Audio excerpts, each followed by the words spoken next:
Good morning, everybody. Randy with Rashley's Border Q coming to you from about 7 miles north of the Rio Grande River, here in the Rio Grande Valley in the city of McAllen, Texas. As I promised you yesterday in the cornbread video, today we're going to be doing some boneless beef ribs. I'm going to put them on the smoker and let them smoke, get some good smoke flavor on them. Then we're going to put them in a Dutch oven, and we're going to finish them off in the Dutch oven, braising them. Also have some pork ribs over here. A slab of baby backs, and I think I'm going to put those in the electric smoker and do them separately and do them with some apple chips, I believe. See how that comes out. Both the boneless beef ribs and the pork baby backs have already been rubbed with chupacabra and put in the refrigerator overnight. So let me go outside and get the smokers ready, and I'll be back when we put the meat on the smoker. Y'all stay tuned. Okay, we're back, everybody. We got the grills outside warming up. I've chopped up some celery and some onions, and we're going to put that in a cast iron pan here along with a stick of butter. Just going to rake it all in there, we hope, minus what falls on the floor, and my little doggy vacuum cleaners can clean that up. Okay, that's it. So now I'm going to take the ribs and I'm going to take these vegetables outside, put them both on the smoker and let them smoke for about an hour and a half or 2 hours. Then we're going to transfer it to a Dutch oven, and we're going to finish it in a Dutch oven by braising it. So let me get set up outside. We'll be right back. Okay, everybody. The grill's almost up to temperature. Smoking a little bit, but that'll clear up some whenever we get up to temperature. But I want to go ahead and get the ribs, the boneless beef ribs. I'm going to put them on the top shelf to keep them away from the direct heat as much as possible. Just let them get some smoke for a while. And I'm also going to put that pan of vegetables in here and let them get some smoke also. So let's do that real quick.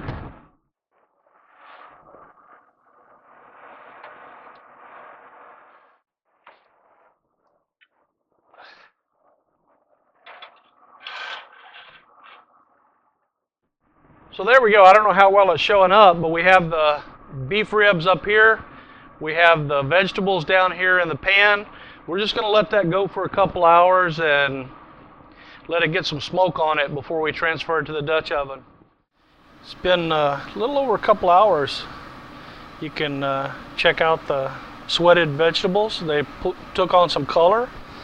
The ribs have a nice mahogany. Not that they're going to stay that way because we're going to braise them, but you can tell that those boneless beef ribs did get some smoke. They're looking really pretty. So let me get the Dutch oven set up so we can move them over there, get some charcoal started, and we're going to cook in a Dutch oven over charcoal and braise them for 4 or 5 hours, whatever it takes to make them tender. Let me get that set up and I'll be right back. Okay, y'all, we're going to cheat a little bit. So we're going to run a liner to make cleanup easy, and got the charcoal getting lit over there. We're going to run about 10 briquettes underneath it and 14 on top. Let me get everything set up here and I'll be back when we're ready to move everything into the Dutch oven. Okay, you'll notice I've got the charcoal set up in a ring. You don't want to put too many charcoal in the middle, right directly underneath the bottom of the pot, or you'll create a real hot spot in the middle of the pot. So create a ring like that. It's going to be under the pot, but around the edge. Let me get the pot set on there, and then we'll start mixing ingredients. Okay, we've got the pot set up over the charcoal with a ring around just inside the outer edge. Let me start grabbing ingredients. First ingredients we're going to toss in is going to be a bottle of beer. You can use your favorite brand. Stronger beer probably works better, but Bud Light happens to be all I have on hand today, so, well, I do have one bottle of my home brew, but I'm going to save that for myself. Putting in a can of chicken broth. We're going to add a package of gravy mix. This happens to be onion gravy mix, but you could make your own gravy, but we're taking a shortcut today. I'm going to give that a quick stir, just kind of get it mixed together.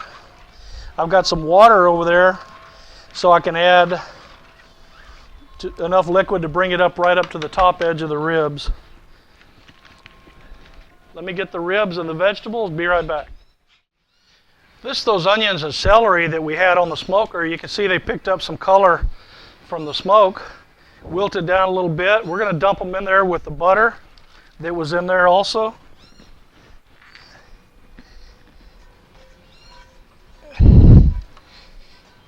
Don't worry, I washed my hands. All right. We'll give that a quick stir, kind of get it mixed around a little bit. Oh, that looks good. Here's those beef ribs.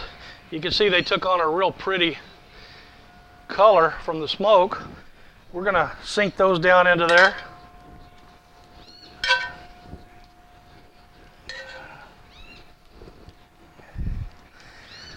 And again, they're not completely cooked. We only cooked them for 2 hours at about 200, 225 just to get the smoke on them.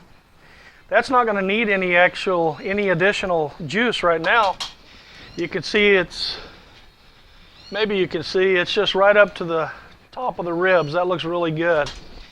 So we're going to let it come up to a slow simmer. We'll put the top on it. And then I'm going to put 14 briquettes on the lid so that we can cook it from top and bottom. Let me take care of that and I'll be right back.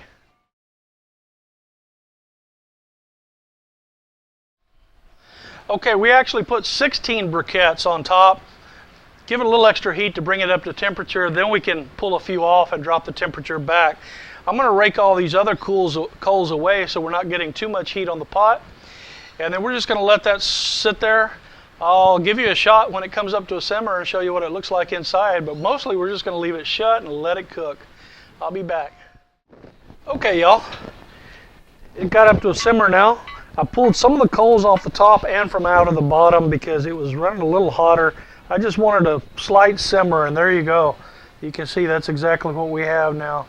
Very slow simmer.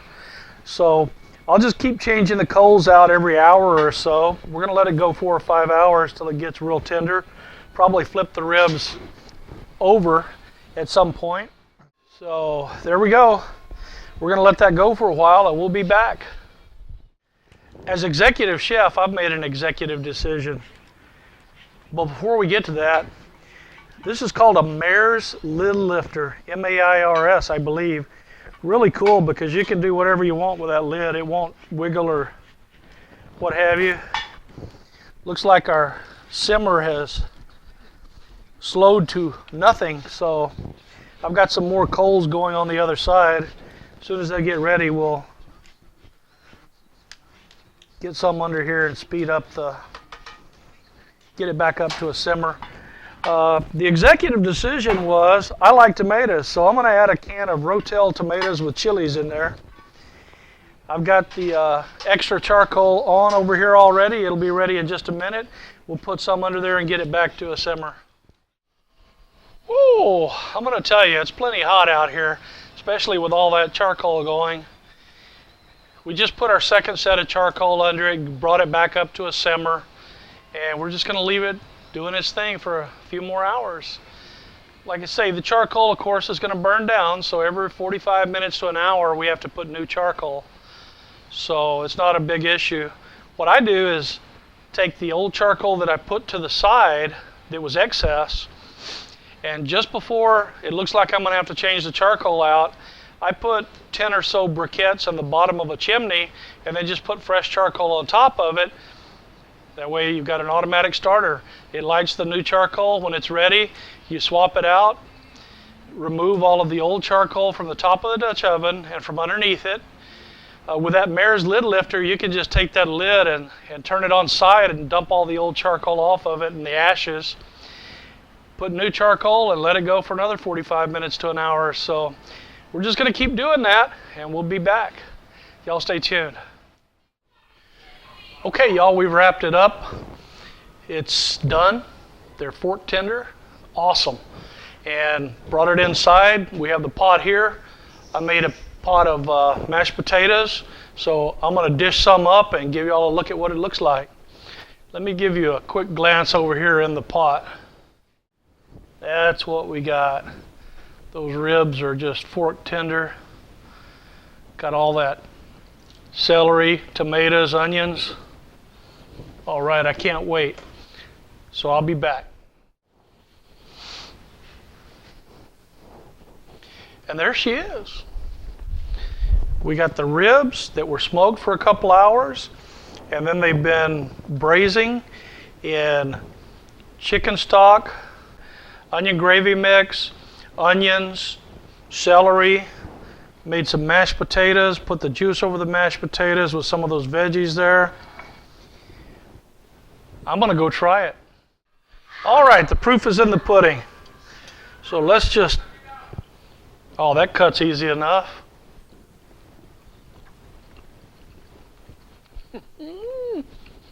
Makes me weak in my knees. Try some potatoes with those vegetables.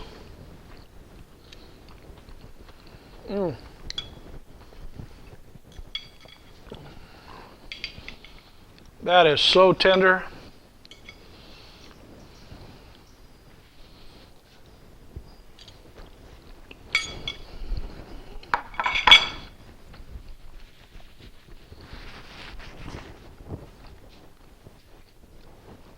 So I don't have to recap. Y'all know what we did. Boy, that is good. This is going to be a keeper. We're going to do this one again. So hope y'all enjoyed the video. If you did, I ask that you subscribe, click like. We sure appreciate y'all tuning in today, watching our video, and we hope y'all come back for our next one. So y'all stay tuned. We'll see what comes up next. I have no idea what I'm going to do next, but we'll be back. Thanks, everybody.